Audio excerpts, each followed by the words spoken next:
Selamat pagi murid-murid semua. Hari ini kita akan masuk ke dalam standard pembelajaran 4.2 menentukan hubungan antara nisbah dan kadar. Fokus kita ialah menukar unit ukuran kadar. Oke, kita lihat pada contoh yang pertama melibatkan penukaran satu unit kuantiti sahaja. Oke, kita lihat pada contoh soalan. Dua buah gerai menjual tomato cherry yang dihasilkan dari tanah tinggi Cameron. Gerai manakah yang menjual tomato cherry dengan harga yang lebih rendah? Untuk membuat perbandingan kadar harga, penukaran unit perlu dilakukan terlebih dahulu. Oke, di dalam soalan ini kita dapat lihat ada dua maklumat penting yang ingin disampaikan. Pertama adalah kehendak soalan. Dia tanya, gerai manakah yang menjual tomato cherry dengan harga yang lebih rendah? Dia suruh kita buat perbandingan antara gerai A dengan gerai B yang mana jual harga dengan lebih rendah. Oke, yang kedua, dia bagi kita tips untuk menjawab soalan. Untuk membuat perbandingan kadar harga, penukaran unit perlu dilakukan terlebih dahulu. Oke, di soalan sudah menyatakan sebelum kita membuat perbandingan, kita perlu lakukan penukaran unit terlebih dahulu. Kenapa? Sebab kita lihat pada gerai A dan gerai B. Di gerai B menggunakan gram, manakala di gerai A menggunakan kilogram. Oke, kita lihat. Di gerai A menggunakan Rm15 gerai B menggunakan Rm8. Ini unit yang sama. Di gerai A menggunakan kg, manakala di gerai B menggunakan G, yaitu gram. Jadi ini unit yang berbeza. Sebab itu kita perlu menukar unit sebelum melakukan perbandingan untuk membiarkan perbandingan ini berlaku secara adil. Oke, sekarang untuk soalan ini ada dua cara menyelesaikan masalah ini. Oke, cara yang pertama, kita membandingkan gerai A dengan gerai B. Oke, kita kira gerai A, kita lakukan penukaran unit pada gerai A. Oke, sekarang gerai A sama dengan Rm15 per kilogram, Rm15 per 1 kg. Kalau dia cakap per kilogram, maksudnya tiada nomor lain, jadi itu ialah per 1 kilogram. Oke, kita tukarkan unit kilogram kepada gram. Ingat, unit kilogram lebih besar daripada unit gram. Jadi operasi yang kita gunakan adalah operasi darab. Oke, Rm15 bahagi dengan 1 kilogram darab dengan 1000. Kenapa kita darab dengan 1000? Kerana 1 kilogram bersamaan dengan 1000 gram. Seperti cikgu cakap, kilogram merupakan unit yang lebih besar daripada gram. Jadi untuk kita melakukan penukaran kilogram kepada gram, kita menggunakan operasi darab. Oke, kita tuliskan kembali jawapan Rm15 per 1000 gram. Oke, sekarang kita sudah dapat nilai gram untuk gerai A. Tetapi, adakah nilai gram ini sama dengan nilai gram di gerai B? Kita lihat, gerai B 500 gram, ini 1000 gram. Tidak sama. Jadi ini perbandingan yang tidak adil. Kita perlu menyamakan nilai tersebut. Bagaimana kita mahu menukar 1000 gram kepada 500 gram? Cuba murid-murid fikirkan. Bagaimana cara kita mahu menukar 1000 gram kepada 500 gram? Kita bahagikan dengan 2. Oke. Seperti yang kita tahu, 1000 bahagi 2 sama dengan 500. Oke, jika nilai di bawah dibahagi dengan 2, nilai di atas perlu dibahagi dengan 2. Oke, sekarang kita pergi kepada jawapan. 15 bahagi 2, RM7.50. 1000 gram bahagi 2 sama dengan 500 gram. Oke, kita sudah nampak nilai gram 500 gram sama dengan nilai gram di gerai B. Sekarang kita boleh melakukan perbandingan. Oke, kita ambil kembali. Ingat, jawapan tidak terhenti di situ kerana kehendak soalan adalah untuk kita membuat perbandingan gerai mana yang menjual tomato cherry dengan harga yang lebih rendah. Sekarang kita buat perbandingan. Oke, gerai A seperti yang kita telah kira menjual tomato cherry dengan harga RM7.50 per 500 gram. Manakala gerai B menjual tomato cherry dengan kadar RM8 per 500 gram. Oke, kita bandingkan harga ini. RM7.50 dengan RM8. Cikgu yakin murid-murid di sini semua mahir membandingkan duit. Oke, sekarang RM7.50 dan RM8, mana yang lebih banyak? Mana yang lebih sedikit? Oke, RM7.50. Jadi kita simpulkan gerai A menjual tomato cherry dengan harga yang lebih rendah berbanding gerai B. Oke, cikgu harap murid-murid semua dapat faham. Selepas ini kita akan melihat cara yang kedua. Oke, Daripada kedua-dua cara ini, murid-murid boleh pilih cara mana yang selesa untuk murid-murid gunakan. Oke, kita pergi kepada cara yang kedua.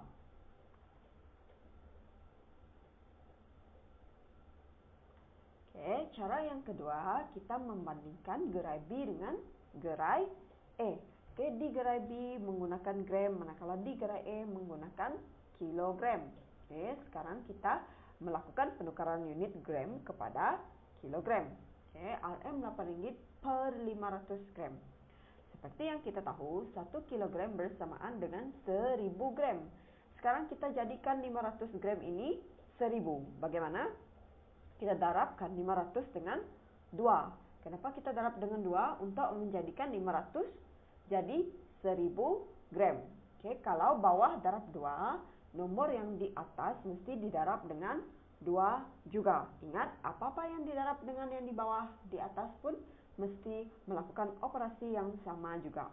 Oke, sekarang kita tulis jawaban 8 ringgit darab 2 sama dengan 16. 500 gram darab 2 sama dengan 1000 gram. Ingat, 1 kg bersamaan dengan 1000 gram. Maka 1000 gram bersamaan dengan 1 kilogram. Sekarang kita dapat jawapan RM RM16 per 1 kilogram.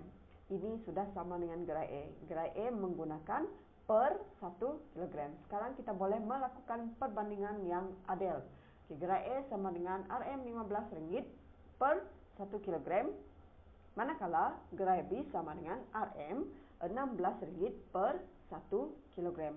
Jadi kita simpulkan gerai E menjual tomato cherry dengan harga yang lebih rendah berbanding dengan gerai B. Oke, dapat dilihat dengan nyata kedua-dua jawapan yang kita dapat di cara yang pertama dan di cara yang kedua adalah sama. Jika murid-murid menggunakan kedua-dua cara tetapi jawapan tidak sama, maksudnya ada kesalahan di langkah kerja yang murid-murid lakukan. Tetapi murid-murid boleh memilih sama ada ingin menggunakan cara yang pertama ataupun cara yang kedua. Sekarang kita pergi kepada contoh yang kedua, melibatkan penukaran 2 unit kuantiti, unit yang lebih kecil kepada unit yang lebih besar. Rajan menunggang basikal dengan kelajuan 5 meter per saat. Tukarkan meter per saat kepada kilometer per jam. Meter lebih besar daripada kilometer dan saat lebih kecil daripada jam. Meter lebih kecil daripada kilometer, saat lebih kecil daripada jam. Ingat, apa-apa unit yang lebih kecil yang ingin ditukarkan kepada unit yang lebih besar, kita menggunakan operasi bahagi. Unit yang lebih besar ditukar kepada unit yang lebih kecil, ditukar kepada unit yang lebih besar, kita menggunakan operasi bahagi. 5 meter per saat, kita tukarkan cara penulisan menjadi cara penulisan berbentuk pecahan dan selepas itu kita tukarkan jadi penulisan berbentuk operasi biasa 5 meter bahagi 1 saat. Kenapa? Untuk memudahkan kita melakukan penukaran 2 unit serentak. Sekarang 5 meter dan 1 saat. Kita mahu tukarkan meter kepada kilometer, saat kepada jam, kita menggunakan operasi bahagi. Untuk kita melakukan operasi ini serentak, kita menulis di dalam bentuk pecahan. 5 meter per berapa? 1 meter sama dengan berapa kilometer? Ingat, 1 kilometer bersamaan dengan 1000 meter. Untuk menukar unit lebih kecil kepada unit yang lebih besar, kita menggunakan bahagi. Jadi 5 meter bahagi dengan 1000. Dia akan letak unit kilometer di tepi. Kita bahagi dengan 1 saat per jam. 1 jam sama dengan 3600 saat. Jadi kita 1 saat bahagi dengan 3600, letak J sebagai wakil jam di tepi. Sekarang kita cuba untuk menyelesaikan masalah ini. Tetapi simbol bahagi ini menyukarkan kita untuk melakukan proses yang mudah. Kita ingin memudahkan proses kita, jadi kita tukarkan simbol bahagi kepada darab. Sekiranya kita menukarkan simbol bahagi kepada darab, kita kena terbalikkan nombor yang di belakang operasi bahagi tersebut. Contoh, Kita balikkan 3.600 kita pindah ke atas dan 1 kita pindah ke bawah. J diletak di bawah 3.600. Jadi sekarang kita permudahkan. 3.600 bahagi 1.000 sama dengan 3/6. Jadi kita tahu 5 km darab dengan 3/6 per 1 jam. Okey, 5 km ini per 1. Sekarang kita lakukan pendaraban.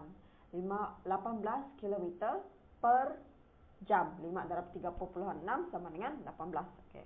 18 km per jam kita tukarkan kepada jawapan. Jadi 18 km per jam. Ikut cara soalan, mahukan kamu menulis jawapan akhir seperti apa? Okay, kita ikut kehendak soalan. Berbalik kembali kepada soalan. Sekarang kita pergi kepada contoh yang ketiga. Melibatkan dua unit kuantiti, menukar unit yang lebih besar kepada unit yang lebih kecil. Kita baca soalan. Ketumpatan sejenis logam ialah 2.700 kg per meter kuasa 3. Menyatakan ketumpatan logam ini dalam gram per sentimeter kuasa 3. Okey, di sini kita lihat 2.700 kg per meter kuasa 3 dan perlu ditukarkan kepada gram per sentimeter kuasa 3. Kita bandingkan kilogram dengan gram. Kilogram adalah unit yang lebih besar daripada gram. Dan meter kuasa 3 ialah unit yang lebih besar daripada sentimeter kuasa 3. Jadi kita tahu, jika unit yang lebih besar, kita mahu melakukan penukaran unit yang lebih besar menjadi unit yang lebih kecil, kita menggunakan operasi darab. Ingat, lebih besar kepada kecil kita menggunakan operasi darab. Okey, sekarang kita pergi kepada langkah kerja. Ketumpatan sama dengan kita tukar ke dalam bentuk penulisan kadar 2.700 kg per meter kuasa 3. Jangan lupa yang ini ada meter kuasa 3. Jangan tinggalkan kuasa 3 tersebut. Okey, sekarang kita tukarkan kilogram. 1 kilogram bersamaan dengan 1.000 gram. Jadi kita tahu, besar kepada kecil kita menggunakan operasi darab. Jadi kita darabkan 2.700 dengan 1.000. Okay, kita sudah tahu macam mana mahu menukarkan unit kilogram kepada gram. Tetapi di sini kita ada nilai yang sedikit berbeza, iaitu 1 meter kuasa 3. Apa yang menghasilkan 1 meter kuasa 3? Kita pernah belajar ini di bab kuasa 3 dan kuasa 2. Kita tahu, kalau kuasa 3, nombor itu didarabkan 3 kali dengan nombor itu sendiri. Jadi, 1 meter kuasa 3 dihasilkan oleh 1 meter darab 1 meter darab 1 meter. Dan 1 meter bersamaan dengan 100 cm. Okey, sebab itu kita darabkan 100 sebanyak 3 kali. Kerana dia ada kuasa 3. Kalau dia kuasa 2, maka kita darabkan sebanyak 2 kali. Murid-murid jangan tertinggal kuasa ini. Ingat, kalau ada kuasa, kita darab ikut jumlah kuasa yang ada. Sekarang kita sudah tahu dan kita pergi langkah seterusnya menyelesaikan. Kita dapat tahu 2.700 darab 1.000 sama dengan 2.700.000 dan 100 darab 100 darab 100 sama dengan 1 juta. Jawapan akhir kita 2,7 gram per sentimeter kuasa 3. Ingat, penulisan akhir berdasarkan kehendak soalan. Jadi kita tukarkan berbalik lagi kepada kehendak soalan. Kita tulis seperti soalan dia mahu ayat penuh, kita tulis juga ayat penuh. Dan sekarang kita pergi kepada latihan. Cikgu tinggalkan murid-murid semua dengan latihan. Kita lihat pada latihan yang pertama. Cikgu harap latihan ini dapat membantu pemahaman murid-murid.